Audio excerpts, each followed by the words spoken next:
So we all take steps to protect ourselves every day. You lock your door to your house, protect your valuables.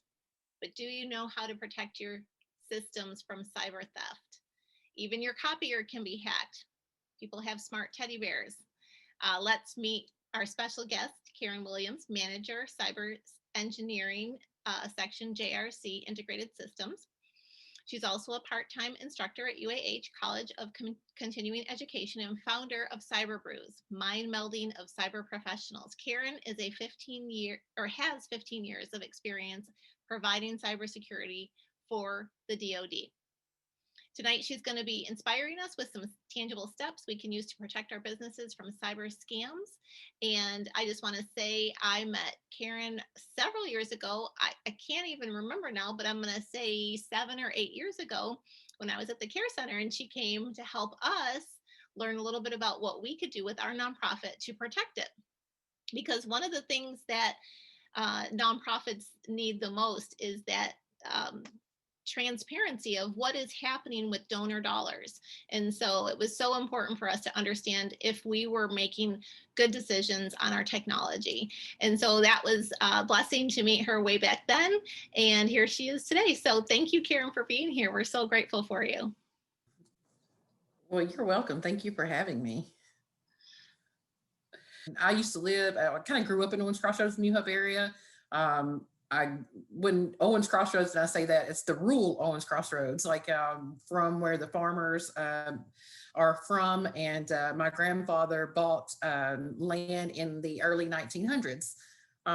So that's where I'm from, is Owens Crossroads, and I had moved to New Hope. And so when the Care Center came up, I can remember when Angela first started the Care Center out of a little community center. So it's been a blessing to watch her grow. It's been a blessing to just kind of like really inspiring. So it's cool to me to be here today because of what Angela has inspired me. Just because when I can remember being in a small town and seeing her open up this store and open up this nonprofit, and I'm like, I finally see somebody that looks like me that's doing something like that. That is really cool. And so for me, it was kind of an inspiration. I don't even think Angela knew that she was inspiring people at that time, but people were watching, and you can see how she's grown to make contacts.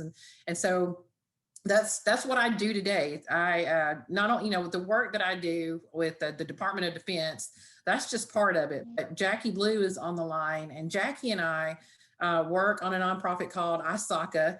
It's an acronym. It used to be an acronym of the whole entire name, and then they just kind of shortened it down to ISACA.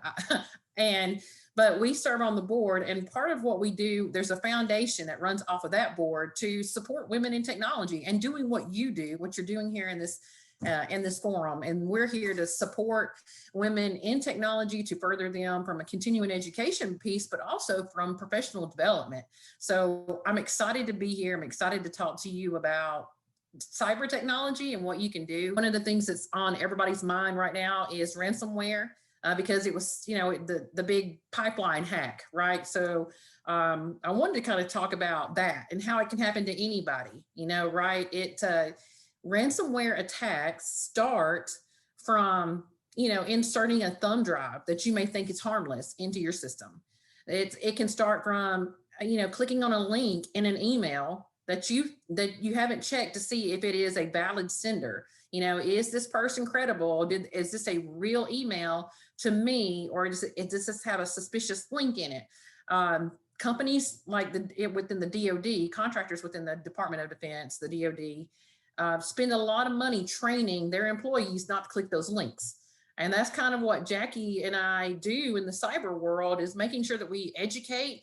When we go out and we audit systems, we're looking to see, is personnel training part of your curriculum? Like, are you training your people to understand that don't click on, fishy links to emails and things like that? What happened with the Colonial Pipeline was, what we do know today, what the FBI has stated was that a group of hackers called the Dark Side was involved in it.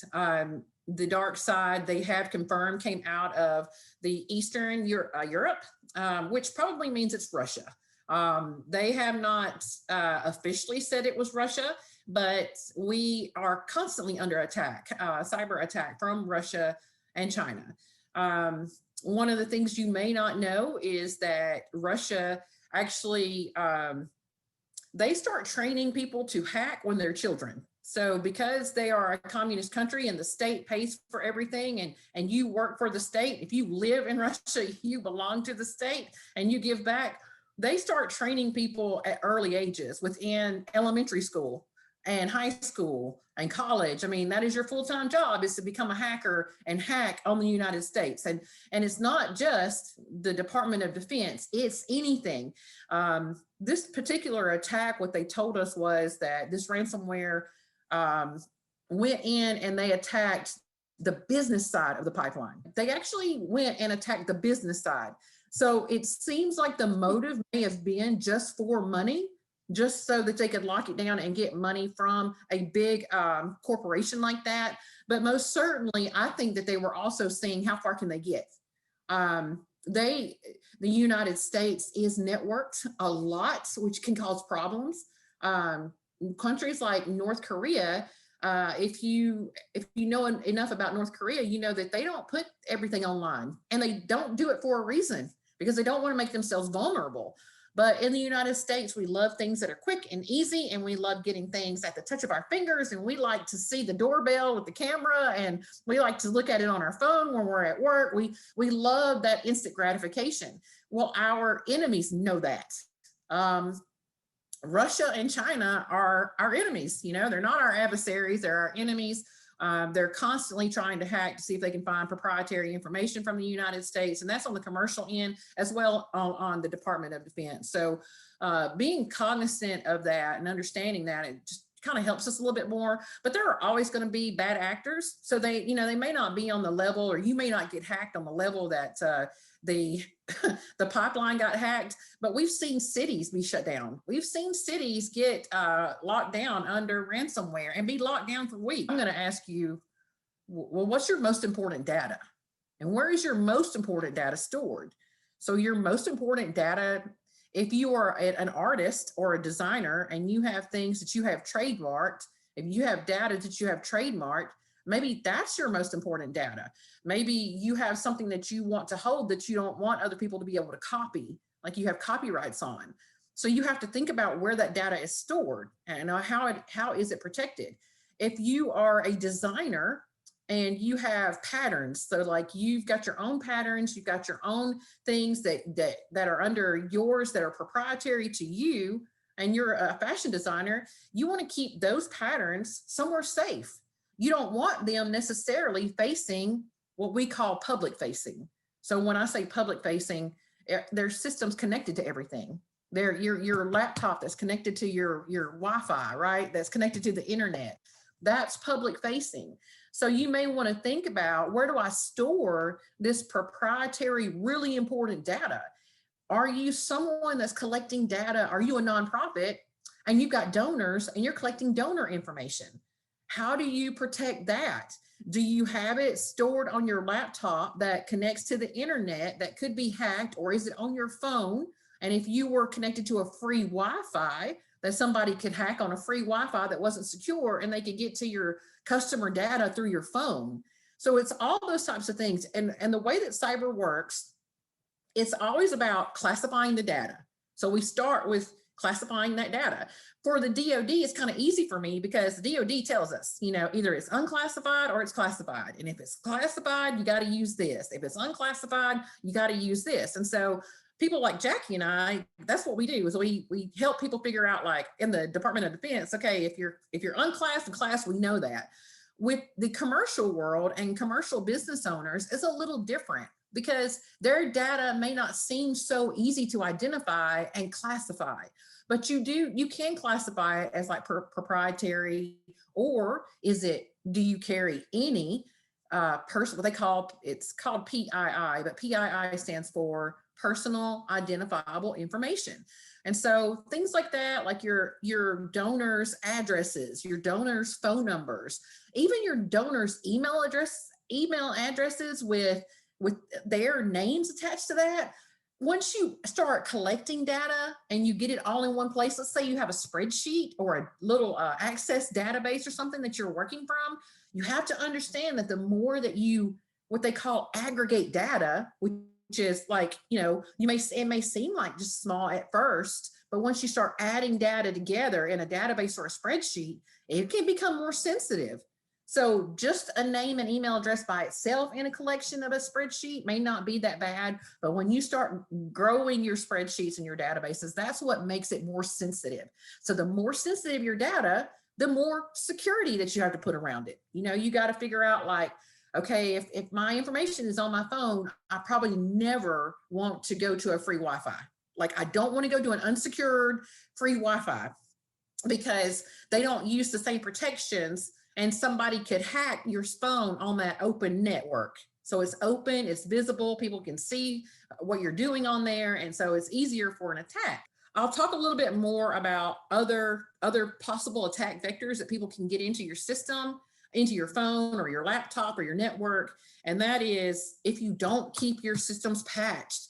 So when iPhone sends you an alert, when iPhone sends you an alert that there is a patch ready, do it. do the patch. And there are people who won't do the patch, right? People who won't do the patch on their phone, and I'll ask them why, and they're like, well, I don't like the updates.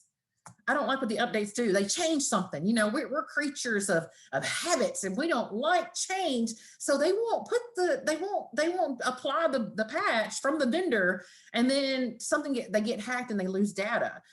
Or their phone dies because they no longer can operate because maybe the vendor changed configurations with that update. So I always tell people, make sure that you're patching your phones, whether it be, or your devices, any device, whether it be your laptop, if it's a Windows, or if it's a Mac OS, like an Apple, Androids and things like that. So make sure that you patch whenever the vendor sends out a patch, you patch it. If you have a laptop, make sure it has antivirus on it. Always make sure you got your antivirus and it's up to date, that so it can seek out if there's any potential malware on things, right, coming into your system, and it'll flag it and it will quarantine it, right? Phishing emails I touched on a little earlier. That's really big. That's how people get and it's not just phishing emails.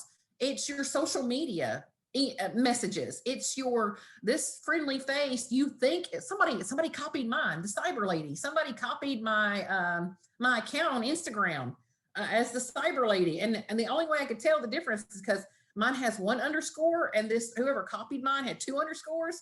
Can you imagine if that person was sending people links and they didn't know any better until I caught them? Thankfully, I had a couple of friends who were like, wait a minute, I'm already friends with you. And they sent me a message and said, I think this is not you. I was like, it's not me. Yeah, don't answer anything. But that is so easy to do, to create a fake profile. And it's a credible person.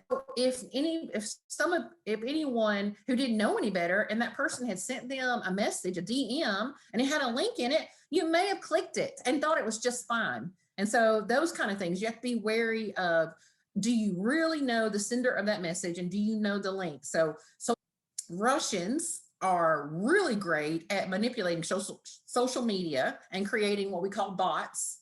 So Russian hackers do that a lot.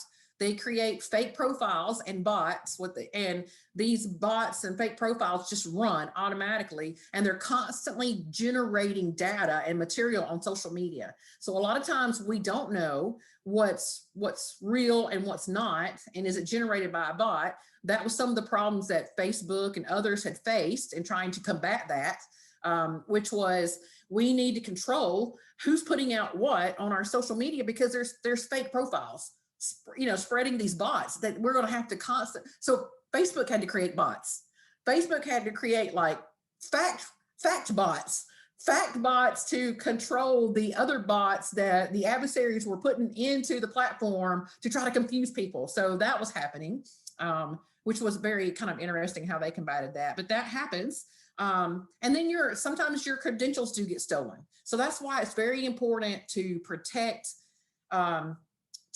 your information, like your email addresses and anything. So if you use logons, like email, you use your email for a logon, that's why I always tell people, try not to use the same password. I know it's hard.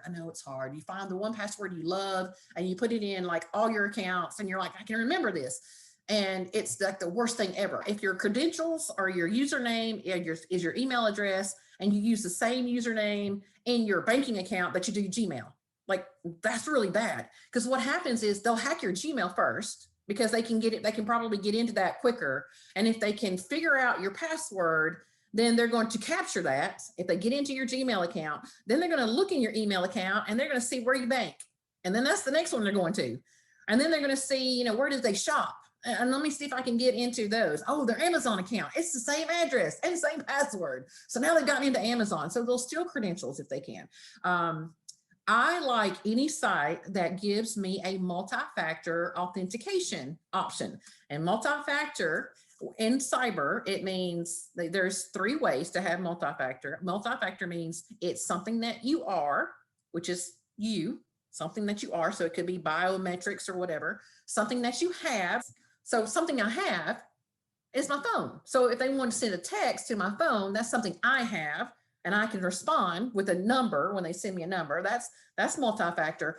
Or something you are, something you have, something you know. So I'll get to so something which is a password. So multi-factor takes 2 out of the 3 of those.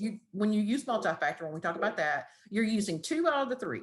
So typically most commercial sites are set up to do something which is a password, and something you have. So they'll send you a text message. That's good. Now a lot of commercial places are having you download apps, so you don't have to remember, like they'll just send a message to your phone on your app, and you won't have to type in your password all the time. You'll just have to click a check mark that says, this is me. I did log into that, and I don't want to enter my password. I just want you to verify it's me through this app. So they're using third parties to do that. Okay, so the other thing that folks like Jackie and I will do is talk to people about, all right, so if we're talking about your business and your cybersecurity of your business, do you have contingency plans? Because it's not if you'll get hacked, it's when you'll get hacked. Okay, so it's not an if, it's a when. We can never eliminate all threats. You'll never have a system that will eliminate all threats and 0 risk. There's always going to be risk. And so you have to ask yourself, what can I afford? And then how do I reduce risk? How do I reduce risk?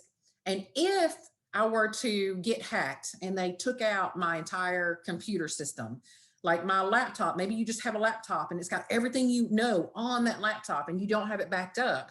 You have to think about those things. If you don't have it backed up to like a terabyte drive, a drive that you can stick into your computer and just back everything up and then put that terabyte drive in a safe somewhere. We will also ask people, how long can you be down before your customers are affected? Do you have a way to still do business if you lost your systems? So smaller companies don't have like large servers, and so they may be okay, but the more that you grow, if you start small and you start growing, you're going to start using more technology. You may use stuff in the cloud.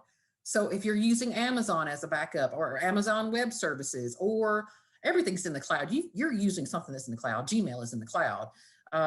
But where, how are you protected? How is your data protected? What happens? And how long can you be down if there is a disaster? And do you have a backup process? So contingency planning helps you do all that. If you have questions about contingency planning, you can Google contingency planning, and there are free templates to show you how to work your way down to building a great contingency plan that's tailored for you. You don't have to use everything that they have in there. You can pick and choose what you want that fits your business, but there are free templates out there for contingency planning. So if you're a small business and you got a small budget, I always recommend free templates because they're great. They're wonderful, and you don't have to reinvent the wheel, but you as a system owner can go through and say, oh, I didn't think about that. Like that's a neat section I haven't thought about. I don't know what so the free templates really will help you. And I think it's National Institute of Standards and Technology, NIST, NIST is the acronym. NIST has those free templates. Anybody can go to their website and use those. The other thing that companies can do is buy insurance, like to transfer risk. So you can use the insurance company. If you were a larger company and you want to spend it on a policy, there are now insurance policies for companies for cyber attacks. So I foresee in the future companies either setting aside dollars for a ransomware attack, or what they'll do is they'll buy insurance for it and they'll transfer the risk. You know, kind of like we do car insurance. You can do that. That was fantastic. Thank you so much for sharing all of that. It's so informative. And I have a lot of questions, but I'm going to let the ladies ask first.